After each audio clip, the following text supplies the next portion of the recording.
Ano nga ba tong bagong item build kay Wanwan na dapat nyong subukan? Sa Mobile Legends Guide na to, pag-uusapan natin kung bakit maganda yung bagong item build na to kay Wanwan at kung ano yung advantage nito. Kasama na rin lahat ng tama at maling desisyon na ginawa ko. Okay, let's go! Shut down! You have slain an enemy! Who are you? Mega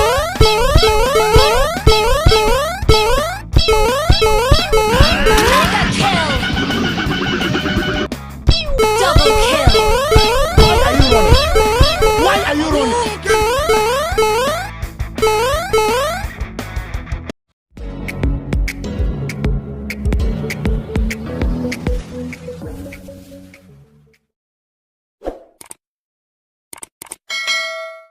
Sa laro na to, ito yung gamit kong item build at emblem. Mamaya pag-uusapan natin kung bakit napakaganda ng bagong item build na to sa kanya. Mapapansin nyo rin na spell na gamit natin ay Aegis kahit na may Esmeralda sa kalaban. Kailangan nyo tandaan, hindi lang naman Esmeralda ang papatay sa inyo. Hindi man natin magamit yung Aegis kay Esmeralda, at least magagamit natin sa mga ibang kakampi niya na kayang mag-burst din sa atin. Makikita nyo mamaya kung gaano kalaki yung maitutulong niyan sa atin. Pagdating naman sa early game, napaka-importante na mag-play safe lang tayo sa simula. Hindi natin basta-basta i-clear yung lane para hindi tayo madelay ng katapat natin. At dahil range naman si Wanwan, pwede nating maharas yung katapat natin kung melee yun at hindi nila tayo kayang abutin. Priority lang natin sa simula is magka-item muna bago tayo makipag-teamfight. Pero dahil medyo naging aggressive ako dito at hindi ko talaga in-expect yung gagawin ng Roger, kaya ito yung mangyayari. Basta na-counter natin. Basta hindi ako na-counter, pwede tayo maging aggressive. Pero pag na-counter tayo, uy.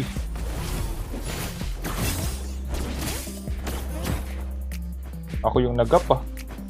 Ako yung nag-up. Dalo, hindi tinira ng tower. Grabe naman to. Ako yung naging aggressive. Ako yung pinatay. Dapat dinala ko na lang sa tower. Kung napansin nyo doon, hindi pa nakakakuha ng blue buff yung Roger nila tapos nag-rotate na agad siya sa bottom lane. Mas mabilis sana nakapag-rotate yung kakampi natin kasi magiging aggressive sila. Isa sa mga kailangan nyo tandaan kapag meron kayong 1-1 na kakampi, hindi siya basta-basta makakatulong sa early game. Dahil nga priority natin magka-item muna, kaya possible na makaback up yung katapat natin habang tayo may iwan sa lane. Ang gank ng ano na yun ah. Level 3 pa lang ako. Hindi ako makakasunod. Level 3 lang ako. Bakit yung ginawa nila dun? 1-1 yung nasa side lane, hindi ka talaga pwede maging ano. Clear na natin agad ito. Open na yung turtle pero dahil nga 1-1 yung gamit natin, kaya hindi natin kailangan pumunta agad doon. Kung sakaling tumulong yung katapat natin sa pagkuha ng turtle, mas maganda kunin na lang natin yung pera sa tower para kahit papano nakabawi tayo. Sayang, nakuha pa rin. Asan? So, susunod data yung choose sa mid. Nakuha tayo ng pera sa tower. Hindi siya sumunod. Hindi nga. Ay, hindi ako pag Aegis ba? Kung napansin nyo doon, instead na Aegis yung pindutin ko, ang napindot ko yung regen. Maliban sa pagiging slow hands, mali pa yung napindot ko. Dahil doon, hindi naging maganda yung early game natin.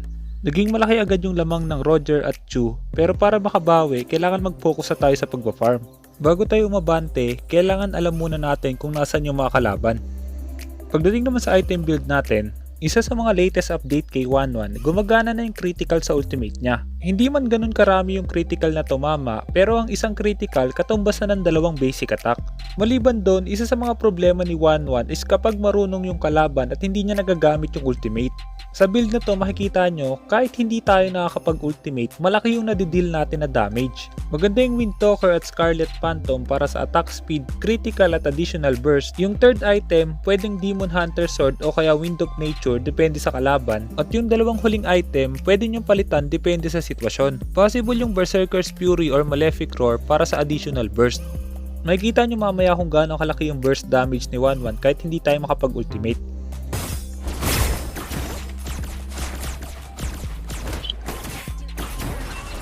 Yung sakit pala.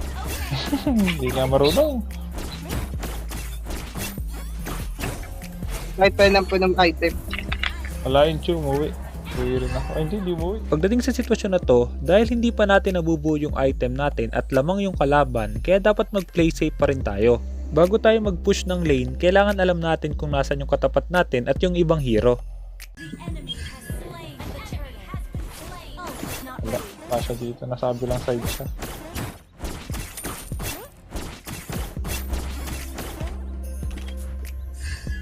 Nasaan kaya si Chu?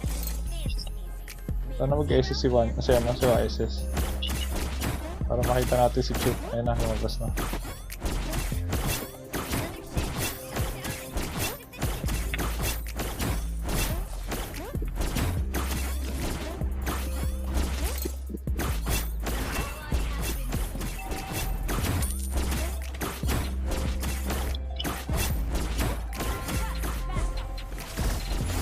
Panalo naman yung total lead dito.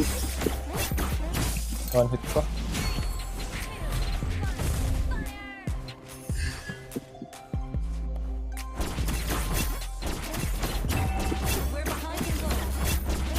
Kaya tayo late game, dalawa kaming marksman. Kaso hindi marunong yung 1-1. Nakaabang pa rin ata dito yung Kaguray. Hindi ako tuloy lumabas eh. Oh, Esme na ata. Ay, pagpalit. So, narinig ko yung nasa top. Yan dito pa rin.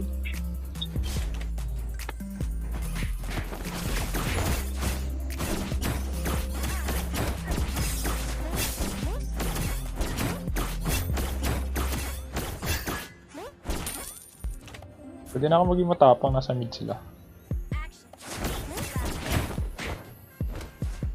Pumunta na ata dito.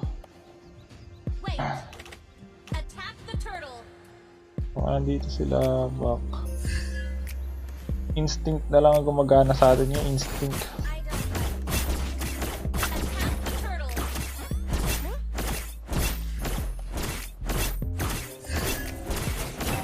Nasa top, makapag-turtle tayo.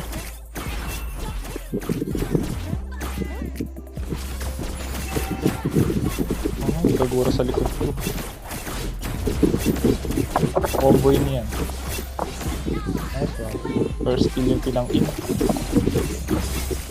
Nice one. Nice one. Uy! Saka, di ko nakuha. Wala, di ako nakapag-ulti. Sabi, ulti ko na.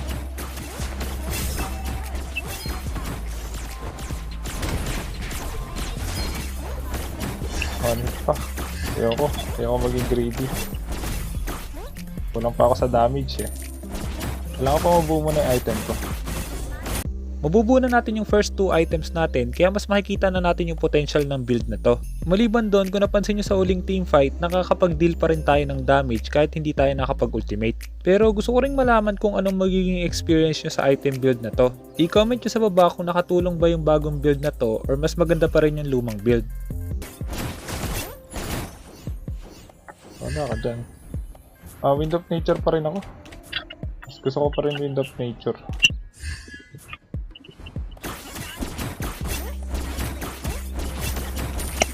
Pwede na ako pumunta ng mid. Tayo dadaan kasi para safe. Nandun siya.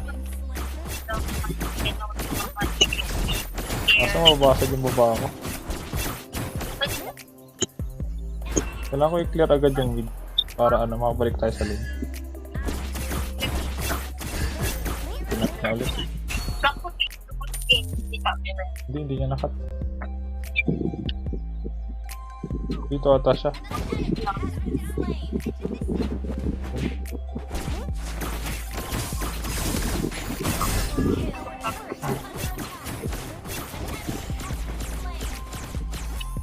Patay. Masakit naman, di ba yung build natin? Patay 4. Patay 4 guys. Pwede na tayo maging aggressive.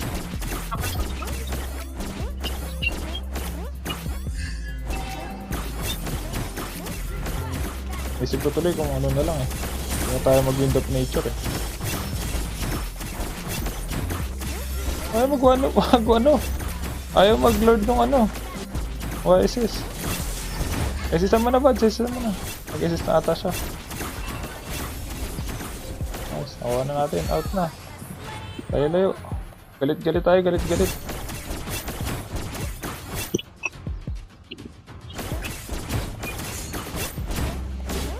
Ginawa niya yung farm ko. Pati yung junk ano. Hindi ako binigyan ng buhay.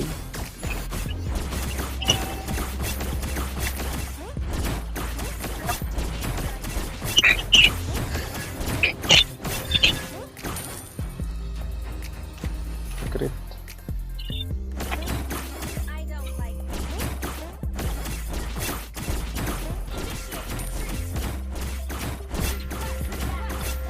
Dito sila magde-defend kasi nandito yung Lord.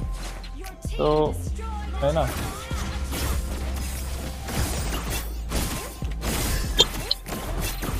Oh, hindi ako nakapag-ulti agad.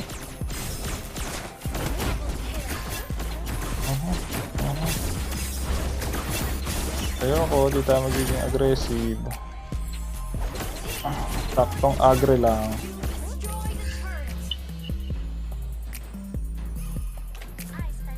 Uy! Sunod tayo, basag to.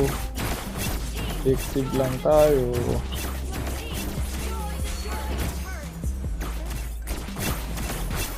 Fuck. Nag-absorb. Basag. Uy, wala pala minions. Kung mabasa, malaglag ako. Hindi ko mabasa. Uy, nahook.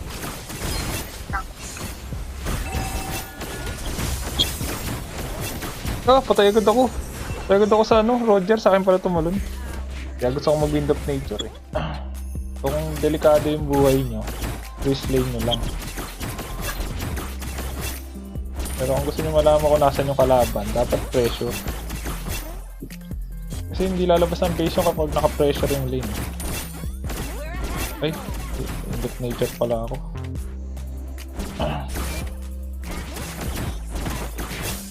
Hindi na ako maabot ng ano. Abot mo pa ako. Hindi na ako abot ng ano. Ng chew.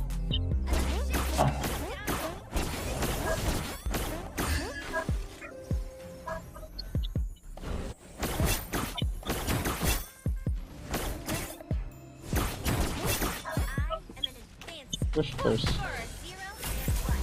Baba, Buds, pa-clear ng baba, Buds. Huwag mo iwan. Para nakatulak din. Mabasag natin yung mid. Ay ilang pa rin yan sa ano eh. Uy. Pumasok. Basag. Yun lang, hindi ko nabasag. Ito pa.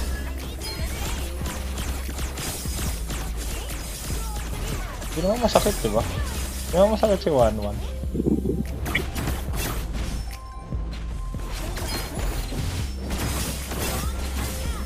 Patay agad siya. Patay. Top flight. Uy, may pinatay sa top. Pinatay yung Chu kaso tapos na yung laban.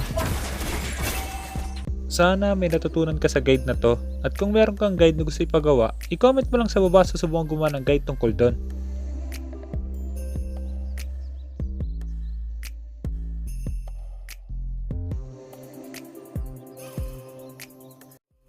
Kaya kung hindi ka pa nakasubscribe, hit mo na yung subscribe pati yung notification bell.